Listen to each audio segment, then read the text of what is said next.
un court sujet parce que j'en avais parlé dans mon émission qui a été bloqué, le saviez-vous, évidemment. Donc j'avais parlé des retraites pour expliquer qu'il y avait eu voilà, un bras de fer qui s'était engagé entre la Macronie et l'ensemble des autres partis, exception faite des LR qui étaient un petit peu circonspects. Pour rappel, en fait, la Macronie voulait revaloriser les retraites de 5,1%, enfin 5,1% en tout, parce qu'il y avait déjà eu une première augmentation auquel s'ajoute 4%.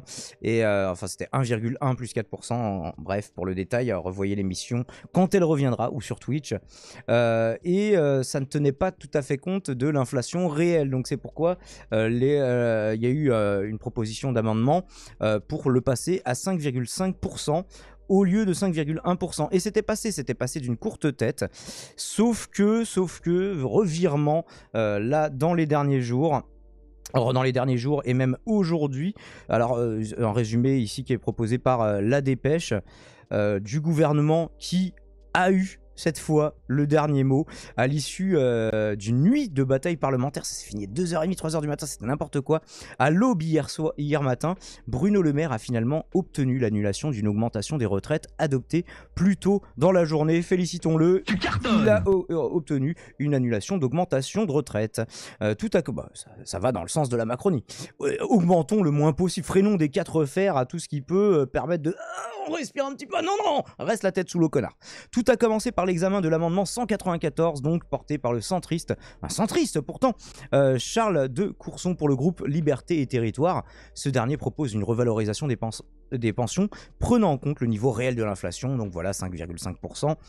Ce qui est plus que les 1,1 plus 4%. Il manque donc, voilà, selon cette analyse, 0,4% pour maintenir à flot seulement, pas pour les augmenter vraiment, pointe l'exposé de l'amendement soutenu pour une fois par le RN, FLI, j'imagine qu'ils veulent dire LFI, une partie des LR, les socialistes, une élue, Modem, les écologistes et le groupe de Charles de Courson. La modification à 500 millions d'euros, voilà, 500 millions d'euros pour le budget de l'État en temps d'inflation, pour des gens qui ont des petites retraites, bon, est-ce qu'on ne pourrait pas l'envisager? Non. Validé initialement 186 voix contre 181 aux grandes dames de la majorité. Je ne sais pas si tu avais couvert le premier épisode. Et donc voilà, le deuxième épisode, on en a parlé vite fait. Moi j'ai envie de dire, franchement, les retraités, là, vous n'avez qu'à pas voter Macron aussi. Hein. Alors ça fait chier pour les retraités qui n'ont pas voté Macron, mais vu que les vieux, ils ont voté Macron en masse, franchement, voilà. Alors, fallait pas voter Macron aussi. Ceci dit, s'ils ont voté Macron, c'était pas pour avoir 5,5% en plus. C'était pas ce qu'il avait dit. Donc il avait dit une revalorisation des retraites. On n'avait pas la même inflation à ce moment-là non plus au moment de la présidentielle. Alors, il y avait déjà de l'inflation, mais elle n'avait pas atteint son niveau le plus criant qu'elle connaît aujourd'hui. Les oppositions crient victoire bruyamment, mais quelques heures plus tôt, nouveau coup de théâtre. Donc le ministre de l'économie demande une seconde délibération sur le sujet. Vous avez mal voté, recommencez. Alors que l'Assemblée semble sur le point de voter, ça rappelle des souvenirs, hein, semble sur le point de voter enfin le projet de loi de finances rectificative. Les LR qui s'étaient divisés lors du premier vote, il y en avait qui qui s'étaient abstenus, certains qui soutenaient la Macronie, d'autres qui se rangeaient aux côtés des autres partis. Donc c'est vraiment eux qui, même s'ils n'ont pas le plus gros groupe, ils ont le plus gros groupe au Sénat mais pas à l'Assemblée. En fait, ils font le troisième homme, c'est eux qui peuvent faire basculer les choses s'ils s'alignent ou pas. Selon certains observateurs, les députés de droite se seraient ravisés du coup en constatant que l'argent nécessaire pour financer la mesure proposée aura été ponctionné sur les pensions civiles et militaires. Du coup, est-ce que c'est fait exprès du coup pour leur mettre un petit peu la pression? Quels arrangements ont été faits entre les deux votes? Je ne sais pas. Une partie de la base électorale des Républicains, donc les militaires, sur le coup des 3h du matin, l'amendement voté plus tôt est donc annulé par 224 voix contre 121. Vous ne tiendrez pas 5 ans sur le passage en force, tonne alors le député La France Insoumise, Éric Coquerel. En procédant de la sorte, vous êtes en train d'abîmer très fortement ce Parlement, avertit le député insoumis Manuel Bompard. C'est un amendement que le Parlement a voté en conscience, ce n'est pas une menace parlementaire, lance pour sa part le RN Jean-Philippe Tanguy, dont on avait eu l'occasion de parler il y a quelques jours dans mon émission. Réponse du locataire de Bercy. Jean-Philippe Tanguy qui pourtant disait oui non on veut pas les grands soirs, oui la gauche là vous allez trop loin, vous êtes des extrémistes. C'est toujours drôle d'entendre le RN traiter les gens d'extrémistes. Nous sommes la majorité que vous le vouliez ou non. La démocratie, ce n'est pas l'anarchie, et de s'insurger contre le désordre qui semble tellement plaire aux deux extrémités de cet hémicycle. Voilà ce que répond le ministre de l'économie. Soyez fiers de ne pas céder à la démagogie, à l'argent facile, gratuit, à l'endettement, parce que l'argent gratuit, il n'y en a pas, sauf quand il y en a, à l'endettement qui pèse tellement sur l'argent magique. Oui, il n'y a pas d'argent magique, disait notre président. Il en a fait quand même des bonnes. Qui pèse tellement sur l'avenir de la France, a ensuite lancé à la majorité le ministre de l'économie et des finances d'un ton agacé. Souvent les macronistes ont un ton agacé, vous remarquerez, c'est souvent comme ça qu'on les reconnaît. Nous étions habitués à ces deuxièmes votes. Quand le gouvernement perd, il fait revoter. Mais comme on nous avait promis une nouvelle méthode de la concertation, on est tombé de notre chaise à 2h30, 3h du matin, quand le gouvernement a dit « Non, pas possible, on revote ». À ce moment-là, il s'était arrangé pour que la majorité soit plus nombreuse, et donc cela a été rejeté dans la confusion la plus totale, analysait quelques heures plus tard Julien Bayou, peut-être parce qu'il y avait des membres du groupe de la Macronie Renaissance là qui n'étaient pas là. Un psychodrame de plus,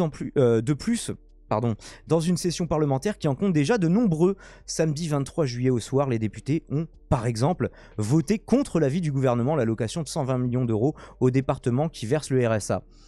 Hier, l'amendement, et on avait vu à la déconjugalisation de l'AAH aussi, qui sur le coup avait été adopté plus ou moins unanimement. Hier, l'amendement des... ils étaient tellement passés pour des cons en tant qu'Elisabeth Borne, je ne sais plus au micro de quelle radio par rapport à ça.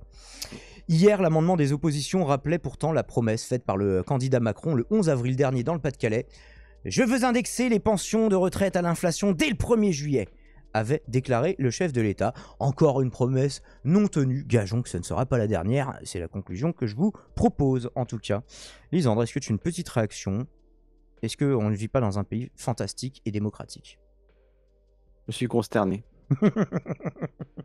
Consterné par tous les éléments de cette... Non, c'est juste agaçant. Et puis il y a d'autres... Pendant qu'on a beaucoup parlé de cet amendement parce qu'il a failli être adopté, il y en a plein d'autres qui étaient excellents, qui ont été rejetés aussi. Alors attendez, je vais vous ressortir la liste. Quelqu'un avait fait la liste, c'était Vilain Syndicaliste qui avait fait la liste de tous ces trucs. Alors attendez, voilà. Donc le blocage des prix des carburants refusé par le gouvernement. Supprimer la niche fiscale sur le kérosène aérien, LREM et le RN l'ont refusé. Bernard Arnault pourra continuer d'utiliser son jet privé tranquille. Proposition de la NUPES de baisser la TVA à 5,5 pour les transports en commun terrestres afin de favoriser leur utilisation et de baisser les prix des billets, notamment des trains. Est-ce qu'on va encourager les gens à prendre les transports en commun ou pas au bout d'un moment? Visiblement non. Amendement de LV pour baisser la TVA sur les vélos à 5,5 pour favoriser leur utilisation, rejeté par LREM et le RN.